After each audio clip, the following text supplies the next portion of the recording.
University selection এবং programme selection maximum ছাত্রছাত্রীর জন্য একটা সবচেয়ে কনফিউজিং পার্ট। মালয়েশিয়ায় কয়েকশো অপশন আছে, কয়েকশো। বাংলাদেশের মতো এখানেও পাবলিক প্রাইভেট আছে। পাবলিকে যদি আপনি অ্যাপ্লাই করতে চান, আপনাকে নিজে নিজে অ্যাপ্লাই করতে হবে। এক্ষেত্রে আপনাকে কেউ অ্যাসিস্ট করতে পারে না। এগুলো মানে পড়াশোনার খরচ খুবই কম, পড়াশোনার মান অনেক উঁচুতে। সমস্যা হলো যে এখানে সিট সীমিত। রেজাল্ট যদি অত ভালো না হয়, এখান থেকে অফার লেটার পাওয়াটাও একটু ডিফিকাল্ট। কারণ আপনিই ভাবেন, একটা অন্য দেশের সরকার আপনাকে কেন কম খরচে স্কলারশিপ দিয়ে পড়াবে? তো আপনার মধ্যে যদি ওরকম কিছু না থাকে, তাহলে আপনি কেন পাবলিকের জন্য দৌড়ান? আপনাকে আগে বুঝতে হবে, হ্যাঁ আমার রেজাল্ট ভালো, আমার এক্সট্রা কারিকুলার অ্যাক্টিভিটিস আছে, আইএলটিএস স্কোর ভালো, ইউ গো ফর পাবলিক। এবং আপনি সেটা নিজে অ্যাপ্রোচ করেন, ইউনিভার্সিটিতে নিজে মেইল করে নিজে ফাইন্ড আউট করেন আপনার প্রোগ্রাম, আপনার কোর্স। কিন্তু ম্যাক্সিমাম স্টুডেন্টস যেটা করে প্রাইভেট ইউনিভার্সিটিতে আসে। কারণ কি, 1 বা 2 দিনের মধ্যে অফ লেটার আসে। খরচ খুব বাজেট ফ্রেন্ডলি হয়ে থাকে যদি আমি কম্পেয়ার করি ইউরোপ, আমেরিকা, অস্ট্রেলিয়ার তুলনায়। আপনি যখন খুশি আসতে পারবেন, বছরে 3টা 4টা করে ইনটেক থাকে। তো এখন আপনাকে চুজ করতে হবে যে আপনি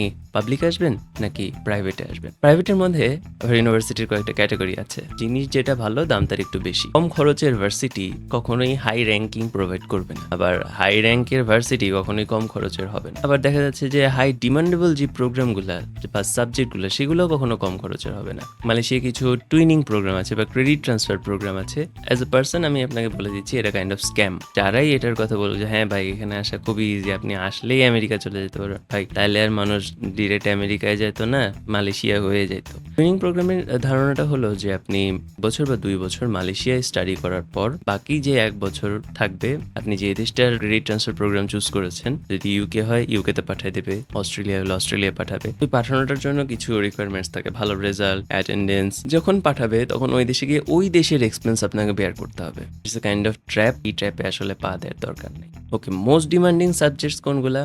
আইটি, কম্পিউটার সায়েন্স। বিজনেস ব্যাকগ্রাউন্ডের জন্য তো BBA, business analytics, tourism and hospitality management, culinary arts, marketing, international business, এরকম কিছু আছে। যারা সায়েন্স ব্যাকগ্রাউন্ডের তাদের জন্য আছে ইঞ্জিনিয়ারিং, নার্সিং, কিংবা কেউ যদি ল নিয়ে পড়তে চায়। সো এই সাবজেক্টগুলো দেখা যাচ্ছে যে হাই ডিমান্ডিং আছে। এর বাইরেও আপনি সিভিল বা আর্কিটেকচার এগুলো নিয়েও পড়তে পারেন। সবশেষে একটাই কথা, যখন আপনি ইউনিভার্সিটিতে সিলেক্ট করবেন বা ইউনিভার্সিটি চুজ করবেন, আপনি একটা চেক লিস্ট বানান বা উইশ লিস্ট বানান। ইউনিভার্সিটির নাম, ইউনিভার্সিটির লিঙ্ক, ইউনিভার্সিটির ফার্স্ট ইয়ার বিফোর ফ্লাই আপনার কত খরচ হবে। সো এইভাবে করে আপনি আগে একটা স্ট্রাকচার দাঁড় করান। এরপরে আপনি অপরচুনিটি কস্ট বের করে একটা ডিসিশন নেন। এজেন্সিতে গেলে হয়, এজেন্সি যে ইউনিভার্সিটিতে কমিশন বেশি পায় আপনাকে ধরে ওই ইউনিভার্সিটিতে ঢুকাই দেবে। সো এই বিষয়গুলা নিজে নিজে ভেরিফাই করা খুব দরকার।